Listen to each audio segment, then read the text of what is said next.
power play is so fucking terrible. Alright, so today we're going to go over the power play. So, if we take a look, we have 3 goals on 20 attempts. We only have 22 shots. So, we're almost a shot a power play. So, we get 2 minutes of power play time and we're averaging 1 shot.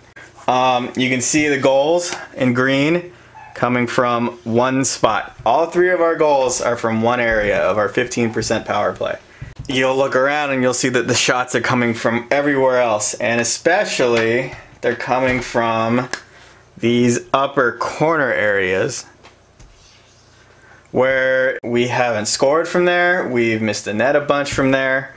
You know, we have a lot of rebounds and wrist shots we're getting in from here, and we need to focus on more of that. And I love using the D on a power play because we've got some guys with some heavy shots, but we need to make it so we are getting our shots from this area and not these corners, because as good as our defensive shots are, they don't always hit the net. So when we're going this way and we're missing this way, well, we're rimming it out and we're helping the other team.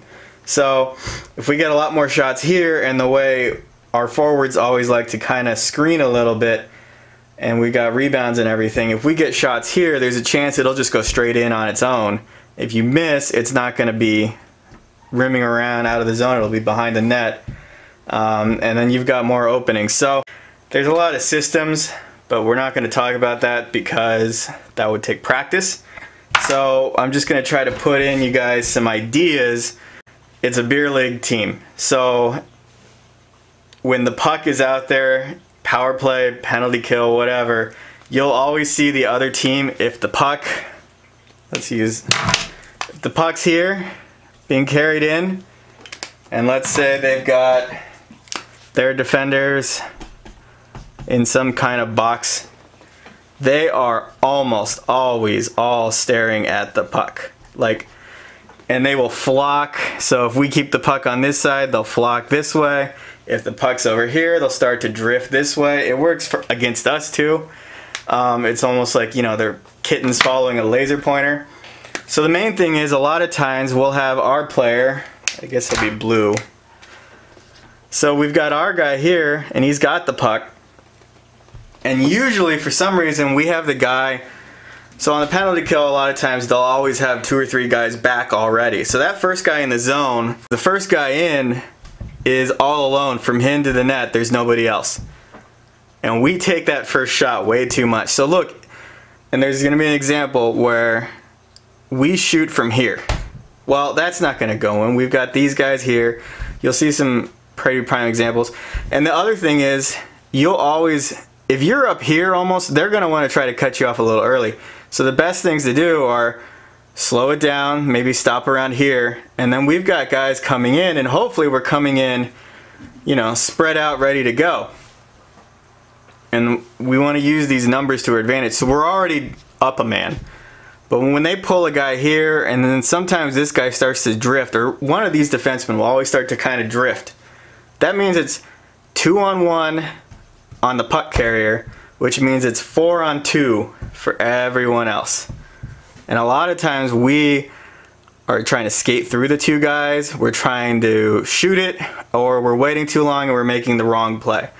So, you know, if you're getting pressured here, well, around the boards, they don't have enough people to keep somebody backside. So we can go around the boards, we could always pass. So you'll see, and I'm going to pull up some examples right now of our 0 for 6 power play. But as far as being in the zone, there's not really a strategy. I mean, I'd like us to be spread out, and we should basically put maybe a big red X on the ice from here. No shots from anywhere near there, unless that net is wide open. And you should never be the first man in. If you're the first man in, you don't shoot that puck. Unless they're giving you a wide open look and you can skate in like a breakaway, go for it. But if you're going to be the first man in and you shoot that, well, no one can get it, and guess what? They get free icing, and it takes us good 20-30 seconds to get it back in the zone. So you're helping them out with a bad shot. This is kind of a messy example. As you saw, all our goals were from right here. Our best chances were from this in the dots area, and we're still trying, half of our attempts are from these corners. So right now we're about to make a pretty good entry into the zone. Dave fumbles a pass over to Eric Schaff. There's probably 3 different ways we could have gone with this puck. You could drop it back to Joe. With him there, maybe that's not the best option. If you'll see, Johan's going to start getting in the zone. Dave, I mean, not every time you'll do this, but it would have been a good chance for him to drive hard to the net and start drawing some of these defenders in. So right here, he's already got this guy. So they're starting to kind of line up. Andrew's racing into the zone. So now we see Joe. There's 2 guys between Joe and their nearest defender. So if we wanted to get something a little set up, and if Joe was looking, he might be able to swing it over to Andrew and kind of move the play around. So now we have the closest guy to the net is Dave, and he's outside of the circles. Andrew's not in the zone yet. We're just maybe a minute into this power play. And remember, our goals are coming from this slot area. So we have Joe wide open, and he's a good player to use as a quarterback out there. We've got Johan needs to get to the net a little harder. Dave is watching. So, but we shoot the puck. And the problem is if you look at what Eric is looking at right here, that shot's not going in. And we don't have anybody to pick up a rebound. So, you know, this goalie's got everything but this little corner right here pretty much protected, because this far side, which looks might be open, it's going to get blocked by 89 here. Boom, off his shin guard. And unfortunately, Johan clears the zone for him. You know, we're doing their job for him. As you could see, there was plenty of people. You know, look how, I mean, there's no structure to anybody's penalty kill in this league. So you can see that, you know, if we start working it around, they'll probably start chasing and we'll start getting open looks. But we have to change the mindset from shoot and crash as we do even strength, and we have to change it to slow it down, work it around, get the open man. And it's going to take some time to get used to that and start trusting each other with these passes. So now this is after Johan cleared the zone for him. We get the rest of our change out. So here's Joe coming in. Again, we're changing still. So we're not hitting the zone with 5 guys. So he's in right here, and their guy puts a stick on him. Now, there's not really much, like, you know, he shouldn't shoot that. There's probably not a good chance he's going to be able to get a pass over here to Andrew. But they've got 4 guys, and they're all high here. The best play would have been is to rim it around, and then we've got 3 guys who would see that and get to this puck. If we rim it hard enough, this guy is not getting there in time. And then we can probably get something set up.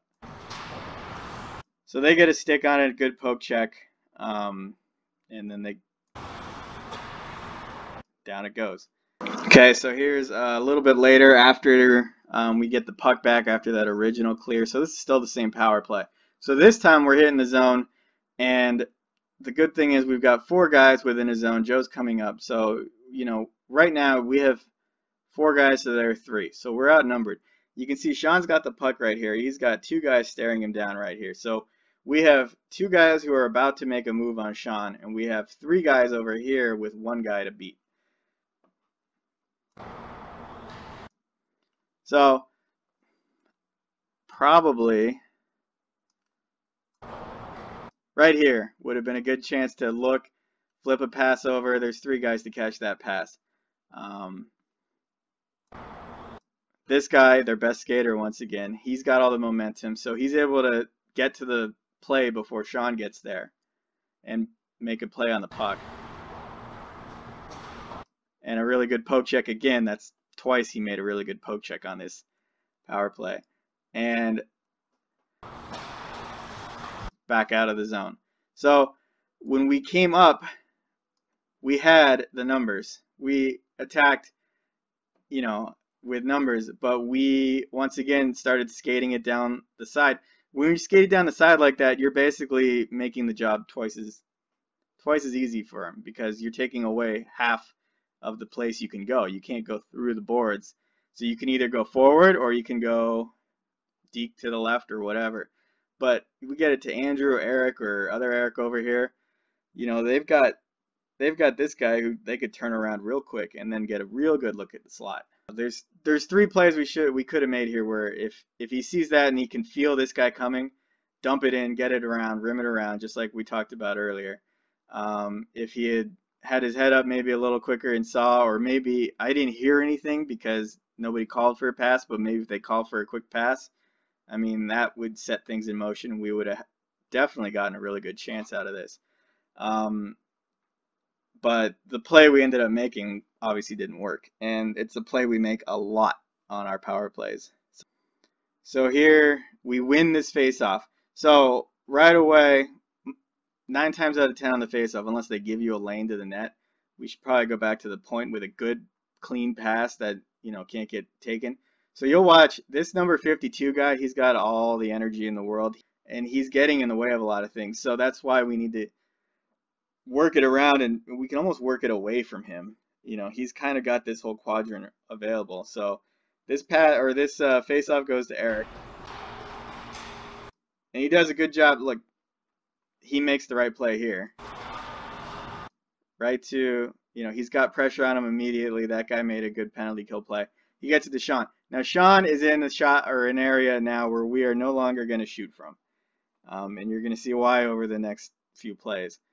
So this play is 1-2 seconds old. So not everyone's in position yet. Andrew was finished tying up and winning the face-off. So now he's starting to get back to the point. Sean is thinking shot all the way here. He's got 52, who's about 3 strides away. But there's nobody, like, if there's a rebound, there's nobody that's going to get it. The goalie can see this puck from all 200 feet it's got to travel, or however far it's got to go. There's no chance this is going in. And instead it's blocked, and now they've got 3 guys to pick up that puck. So, and obviously it gets cleared. Right here is when we should start to set things up a little more. So right here, we could almost start, Sean Connolly's got time to kind of drift towards the middle here and get towards the center. Joe would start to tail off this way, maybe bringing this guy with him. If this high forward doesn't go with Joe, then pass it to him. And then as that happens, Eric would start to slide up a little bit into, you know, in the area where Andrew is right now. So we've got a little bit of an umbrella, which is probably the easiest formation we could ever try. That way, Sean's got a shot or 2 options, but his shot has a much better chance of being dangerous if he starts drifting towards the middle and he changes that angle. Because right now, that was never going in. And that gives the other guys a little bit of time. Sean get one post, Andrew get to another post. We can tip it, we can get a rebound. We've got numbers down low. We can keep passing it around. So we haven't ever scored a goal from out here, especially with the way it's looking right now. All right, so here's that one time out of 50 when, you know, we actually get a lane to the net. We get a good pass from Eric or somebody out here. Andrew's got the puck. He's coming right. Look at this. He's got the parting of the seas right here, and he takes advantage of it. He's got a shot from the right area. Sean's crashing hard. Any soft rebound will be cashed in. If you're going to be the first man in, you're going to take that first shot. These are the shots that you're going to take. Nobody in between you and the goalie. You've got all kinds of open net. We just happen to miss a little high. Connolly out on the point again. So once again, Sean is taking a shot that is not going to go in. Luckily, he misses, and then we actually make a good play coming up. Mostly because Shaft does something right here. So Sean's going to fan on this puck, which works as a perfect pass to Shaft. Now look at this. See Joe wide open, and that's the same spot that 94 scored for on us. We got Eric down low. Sean's coming in. Andrew's circling around. This shot isn't going in unless, you know, it's a very low percentage chance. But this is a perfect pass. Boom. Now he shifted the play. Now there's one guy on that side of the ice. It's not anywhere near Joe. You know, we can move, you know, Eric's coming down. We could move Ferguson up a little for a one-timer. Sean's coming down for backdoor. He could shoot this. I mean, this goalie's not set up yet. So he gets the shot. He's got room here. He's got a 5-hole. He's got up here. That goalie is not square to the shooter, and that's because that pass changed the direction of the play.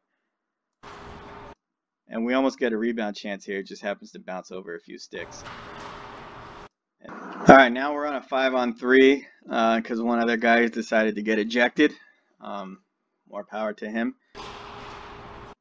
So it's a face-off. Bob picks up, gets back to that point. And you'll see every time we get it to this point, we have a shot taken. And now this ends up being my fault that this goes for a breakaway because I tipped it into my foot and they picked it off. But if you can see right here, there's no chance that that's going in the net. Dave is right here. He's got almost an entire half of a rink open for him to skate in and shoot. And it doesn't even require that good of a pass. Just don't throw it behind him. So, you know, obviously this isn't in his line of sight, but we've got to know the situation. There's 3 guys. None of them are up there yet. So right here, he's already made, our defenseman has already made up their mind that they're going to shoot. I'm not in a good position yet. Scott's not in ready position. Bob's out of the play already. Nobody's ready. Like, it's a 5-on-3. We're not set up at all. This is like right here. Dave's moving in. If we hit Dave with a pass, he'll most likely maybe hit the net, and it could go in. But we got to take that chance. This is never going in. It's gonna. I mean, it hit me because I tried to tip it, but you know, right here now we gave them the numbers again because that puck didn't get through. We're outnumbered 3-on-2 right here, and they pick it up and they go the other way hard because Dave was crashing in here. We should have hit Dave. This is like the 3rd or 4th time we had the other side of the net wide open for a good pass. Okay, another play.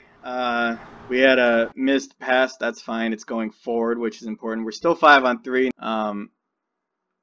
Johan's forechecking. He's putting pressure on, so you know, he's not close to him yet, but the idea is to at least make them speed up their decisions. So now he makes a play because Eric's also forechecking. We had a good forecheck here. He makes the play, and it stays in the zone because number 4 can't get it out. So now right here, we get a turnover. Once again, they have all 3 of their guys basically right here. Their guys are all in the face-off circle here. They only have 3 guys, and they're all within, you know, you could lasso them together. So, you know, everyone's on the ice is looking at the puck again. Look at Joe, wide open right here. If we sneak a quick pass over here, hard, flat pass, that guy's not stopping it. We can even go through the air, and if it bobbles or bounces a little bit, we got time. So, walk it in here. Well, what do we do? Once again, we took a slap shot through 3 people. The only chance that was going in is if it hit Johan in the face. And we just can't, these high corner areas should be off limits for shots from now on. So, you know, once again, we had no chance of scoring this. There was no real reason to rush a shot. You know, if we didn't get it to Joe, if we didn't see Joe, we could have cycled it back down to Eric. You know, and then Johan's there. So, you know, we made a good play forechecking on a bad break-in pass.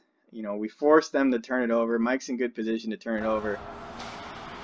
But we just had no reason to shoot this like this. You know, and there it is, and out it goes again. Okay, so the 3 things I would say we need to immediately work on are, 1, if you're the first one in the zone and no one else is in there, I mean, don't take that shot. We've got to be more selective with our shots on the power play. And that goes into point 2, which is there's kind of a diamond area where we should get all of our shots. Kind of goes from the crease out to the 1 dot to the dot, up towards the middle.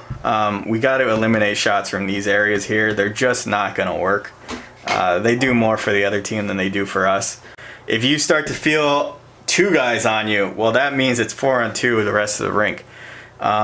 We've got to make sure we got to pass. We can't skate ourselves into trouble. We can't, you know, we don't have to be slow and deliberate, but we do need to be smarter, keep our head up. And then, you know, if you're not with the puck, go to places where you can be open. You know, we don't have to hit tape to tape passes on a power play. We just have to get it to an open area and let us corral the puck, get a good shot off, and attack with numbers. You know, we really should be a lot better percentage. Now, you know, you saw how many times that the puck's on one side and the whole unit of penalty killers starts to drift over to that side. So, you know, next time we get a penalty, let's try to just take advantage and see, and I'll keep showing some clips, but let's start to put some good clips together, like that pass that Schaff made to Joe, or well, that might have been the only good play.